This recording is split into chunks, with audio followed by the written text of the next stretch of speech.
Saya Pak Kuarian Gunawan, umur sekarang berapa ya? 55, 56, lupa saya, tahun 67, ya kurang lebih segitu.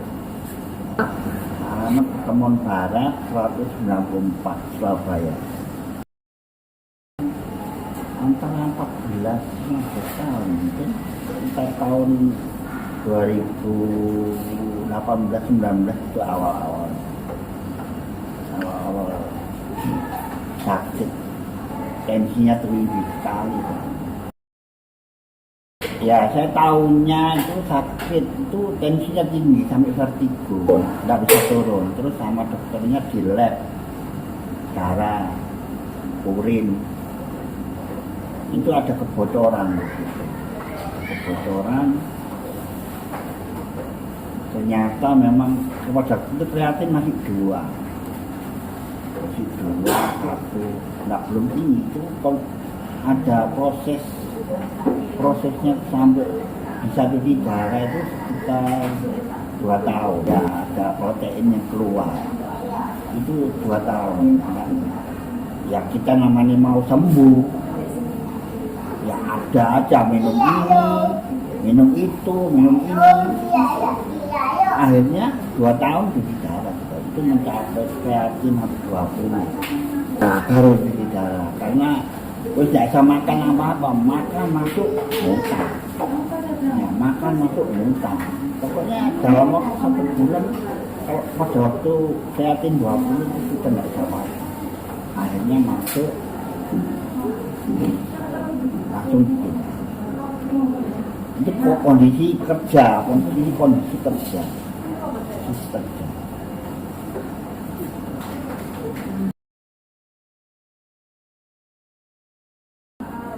Wah, kacau.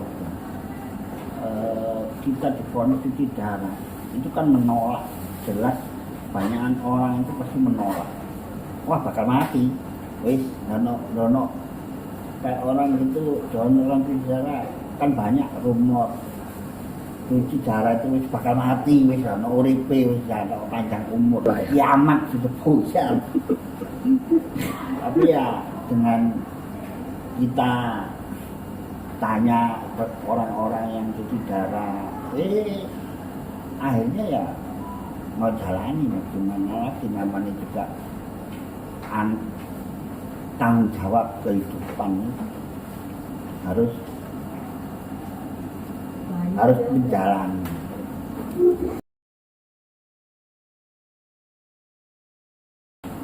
Langsung 1 minggu itu 2 kali harus, nggak bisa.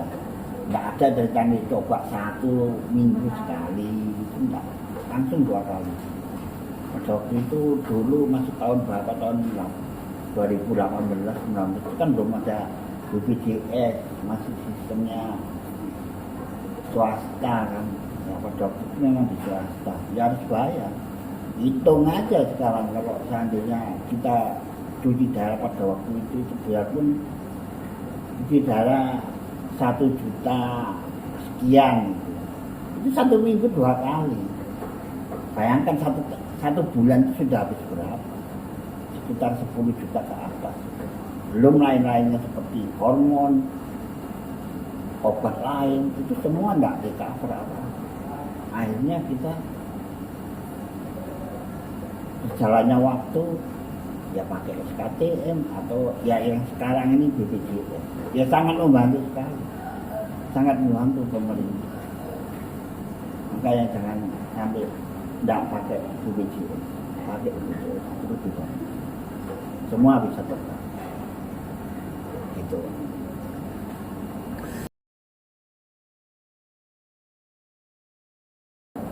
Makanan apa itu kadang setiap pasien itu tergantung bawaannya, seperti sekarang diabetes atau jantung atau hipertensi itu beda-beda memang sebetulnya. Bukan harus ini memang.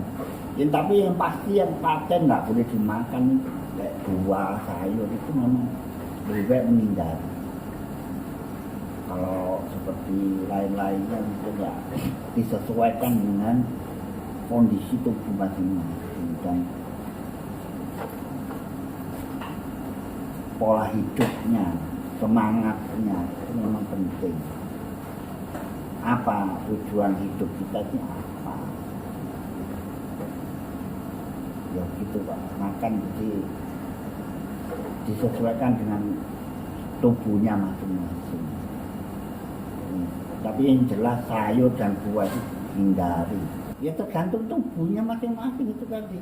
Mau makan banyak, asal yang aman, seperti ayam, telur, daging, sapi itu boleh. Tapi kalau seperti sayur, janganlah sayur hijau, buah yang kaliumnya tinggi, jangan coba-coba.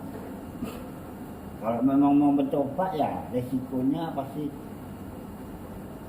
di tubuhnya itu yang merasakan, bukan orang lain. Kan gitu.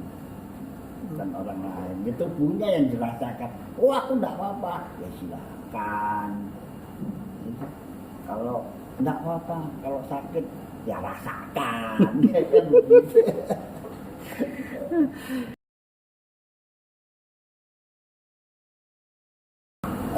Sesuai dengan dokter. Ya sehari itu 750 cc. Kalau mau lebih boleh, kalau masih kencing. Soalnya orang cuci darah itu dalam waktu 1 tahun, 2 tahun itu kurang waktu berjalan. Itu pasti akan menyusut sedikit demi sedikit, itu lama-lama hilang. Kalau saya cuci darah kan 14 tahun. Itu dalam waktu 1-2 tahun itu masih kencing masih. Tapi setelah di atas 5 tahun ke atas itu pasti nol, tidak ada terkencing, keringat pun tidak ada. Jadi seperti mati air. Jadi minumnya kalau bisa ya sesuai dengan dokter 750 cc per hari, bukan makan ini 750 minum 750 ya jebol ngandon gitu. Nah, itu yang akhirnya nanti terjadi tubuh itu overload minumnya atau racunnya itu kaliumnya tidak bisa berat untuk kerja jantung.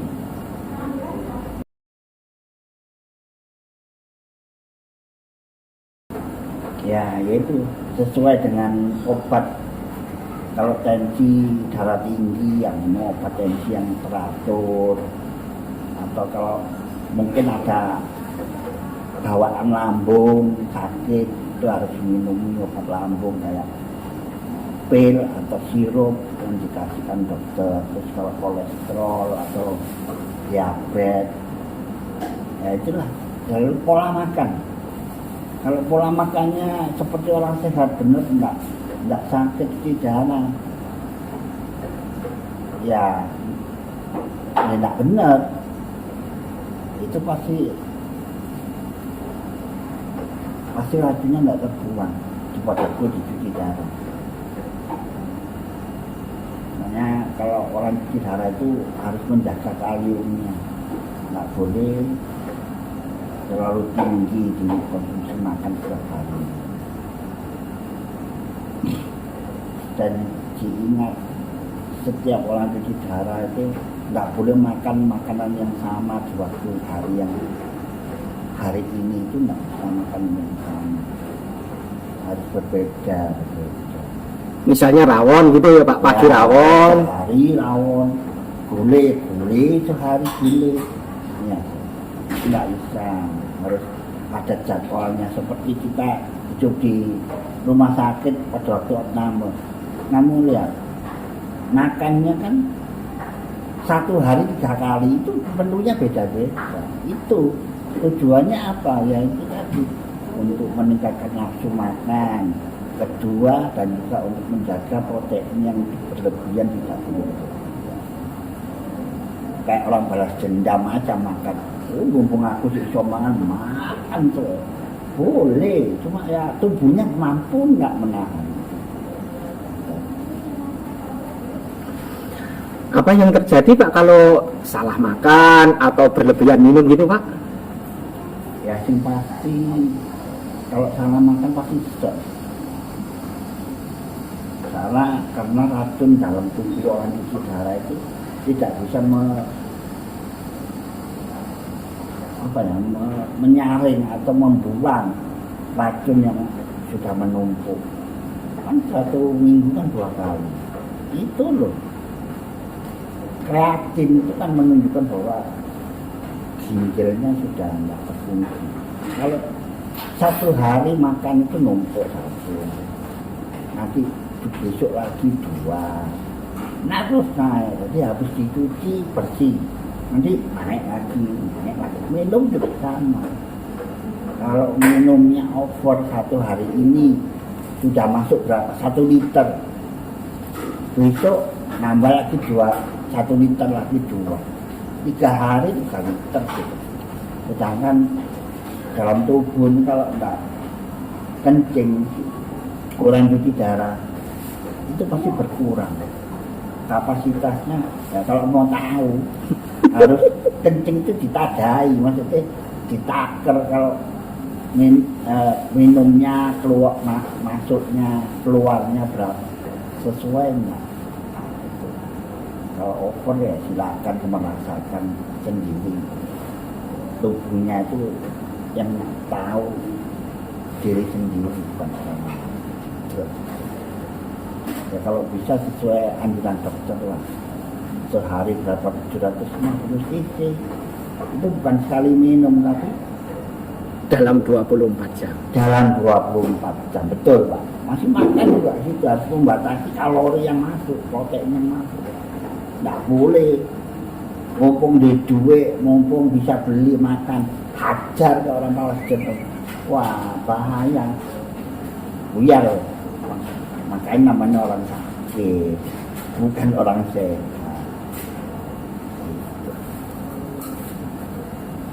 Dukungan keluarga Pak Poa?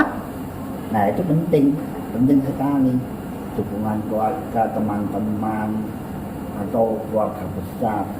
Karena orang cuci darah itu kalau kondisi masih 1 bulan, 2 bulan, 1 tahun, 2 tahun, itu kan mungkin dia itu stresnya tinggi ya Pak?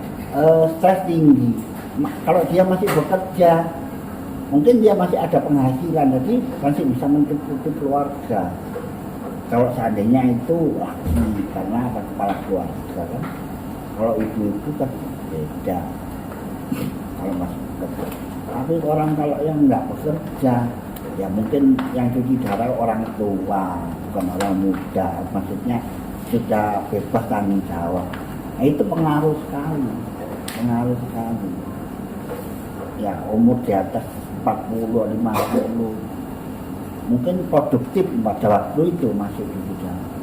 Itu dia masih tenang aja, ada uang, makan bisa, tidak ada goncangan stres gara-gara mikiri keluarga, tidak ada penghasilan. Tapi kalau sudah tidak ada penghasilan, nafsu makan kurang, nafsu hidup kurang, ya itu yang dirasakan untuk orang-orang cuci darah. Pasien teman-teman itu kalau sudah tidak ada uang, terus dimakan apa? Padahal orang cuci darah itu harus makan, memang harus makan. Protein itu harus seimbang.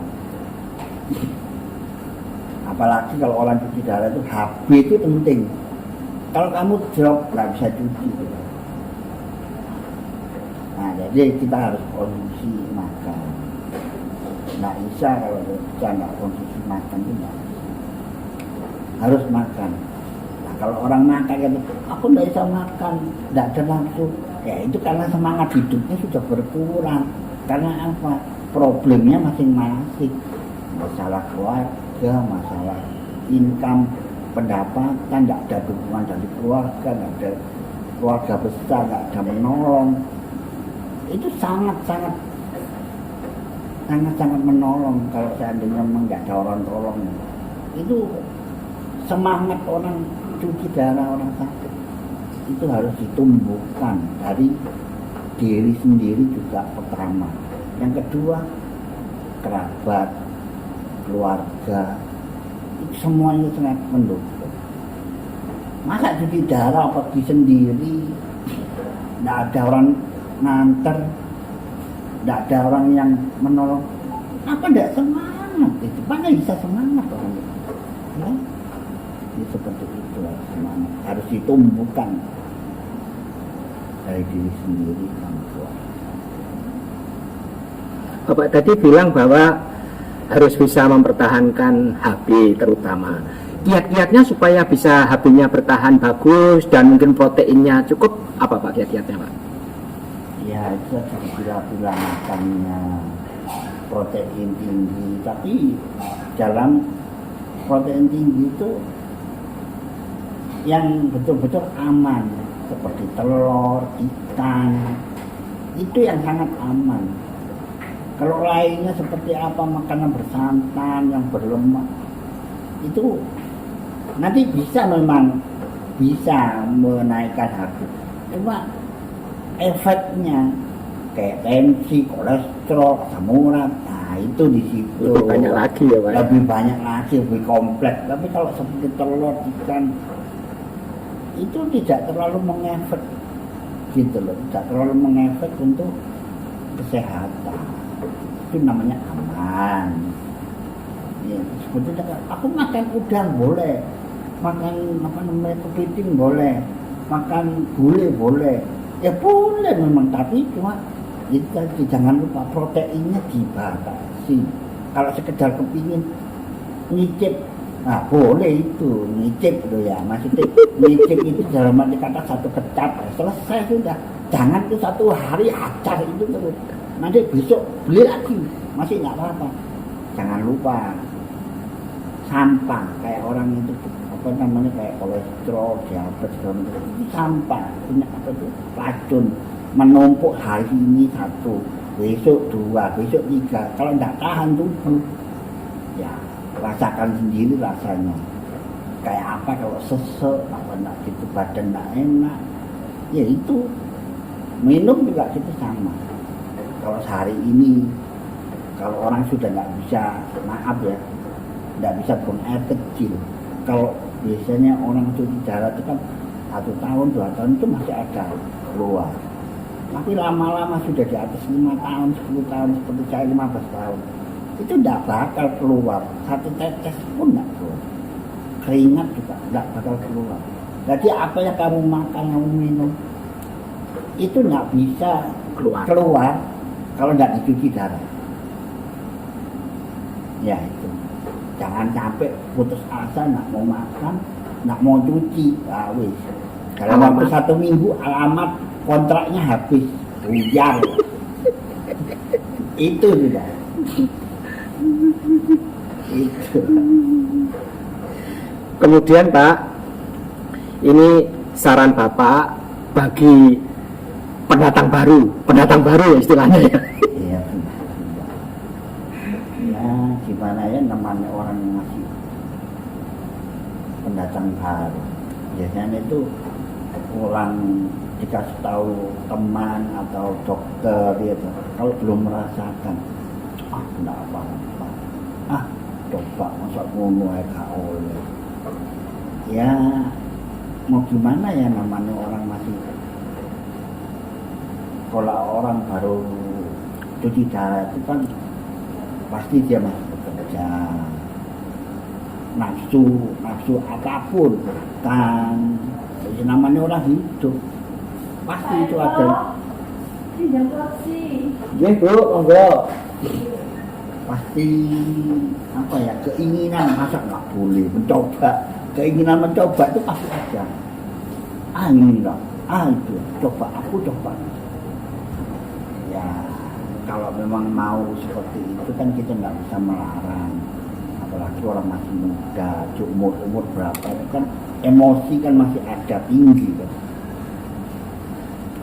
Ya pasti dicoba, nggak bisa menghilangi itu, tapi cuma kalau kamu berlebihan ya akhirnya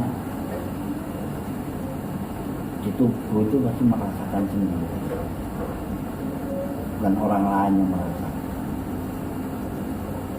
Ya saranku sih jangan, lebih baik saran dokter itu dipakai. atau perawat, teman-teman sekitarnya memberikan saran, lebih baik didengar, jangan sampai kamu cuma guru itu, kamu apa? Kalau ada teman-teman yang memberikan saran yang buruk untuk sekedar kamu lebih junior atau senior, ya kalau memang mau mencoba ya silakan, nggak apa-apa, cuma ya tanggung risikonya sendiri. Ya, saya sudah mengalami itu Pak, masuk rumah sakit 1 bulan itu nggak pernah pulang dari rumah, bisa dihitung itu hidup saya itu di rumah sakit dalam 1 bulan itu paling di rumah itu 1 minggu, selebihnya di rumah sakit melamar. Karena apa itu tadi? Ini loh, nggak apa-apa, ada saya punya uang. Jadi makan itu tak karepe dhewe, menemani orang kerja, kesana kesini, makan, minum, beli apa.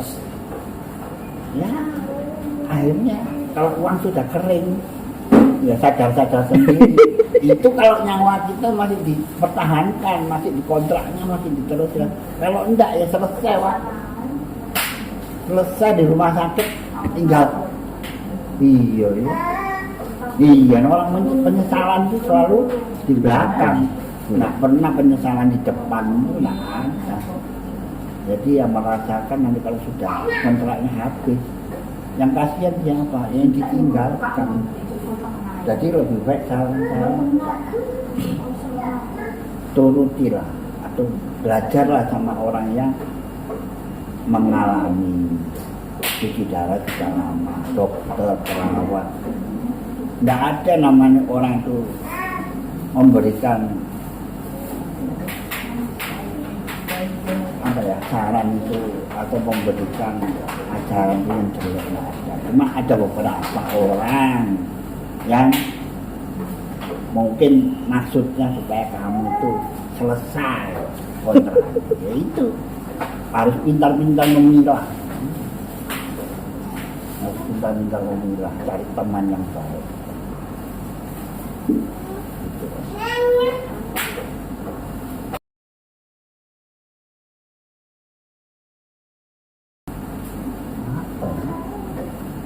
Ya yang penting dijaga semangatnya, tujuannya kamu diberikan kesempatan. Kalau kita seperti orang cuci darah itu kan diberikan kesempatan untuk memperpanjang waktu apa yang seharusnya kita jalani karena kita sakit, ya kita tetap semangat ya Pak, yang penting semangat penting. Dan juga kita melihat orang sakit itu kita diberikan kesempatan kedua sebetulnya. Kalau seandainya kamu cuci darah, itu kan orang banyak menilai, berpikir aku cuci darah pasti mati. Ternyata tidak. Kalau kamu mau, ya itu tadi tujuan hidup itu apa sebetulnya? Untuk membahagiakan keluarga, gitu. Ya itu udah jalani kita untuk tujuan kita untuk itu. Tapi untuk nafsu-nafsu lainnya seperti orang ingin aku kaya, aku punya jabatan, aku punya kuasa bahwa itu sudah tinggalkan semua. Yang penting keluargamu yang benar.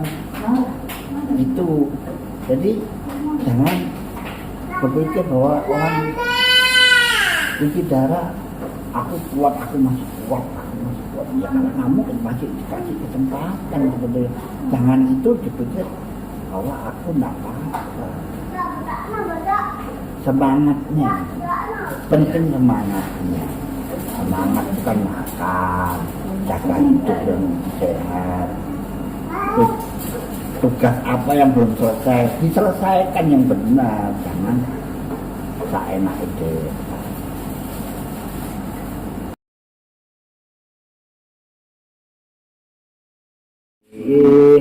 Dadah Pak Rian. Yeah.